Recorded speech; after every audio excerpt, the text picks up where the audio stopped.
نحمده ونصلي على رسوله الكريم اما بعد فاعوذ باللہ من الشیطان الرجیم بسم اللہ الرحمن الرحیم۔ معزز سامعین و ناظرین، آج میں آپ حضرات کے سامنے ذالک الکتاب لا ریب فیہ ھدی للمتقین اس آیت کی تھوڑی سی تفصیل بیان کرنا چاہتا ہوں۔ اس کتاب میں کسی قسم کے شک و شبہ کی گنجائش نہیں ہے، یہ پرہیزگاروں کو راہ دکھاتی ہے۔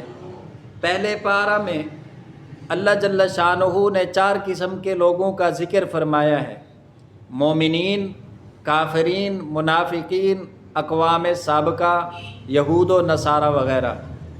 شروع ہی میں مومنین کی صفات ذکر فرما دیں کہ مومنین کون لوگ ہیں؟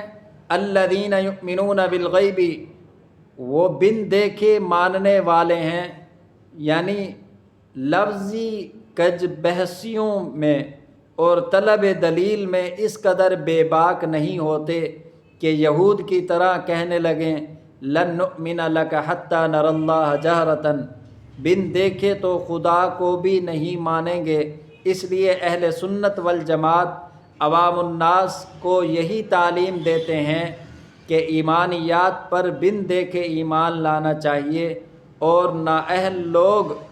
نااہل لوگوں کو تمام معاملات میں بالخصوص دینی معاملات میں اہل علم لوگوں سے الجھنے سے گریز کرنا چاہیے، اور ایمانداروں کی صفات ایمان بالغیب، ایمان علی الآخرت رکھتے ہوئے نماز، روزہ اور زکوٰۃ کی پابندی کرنی چاہیے۔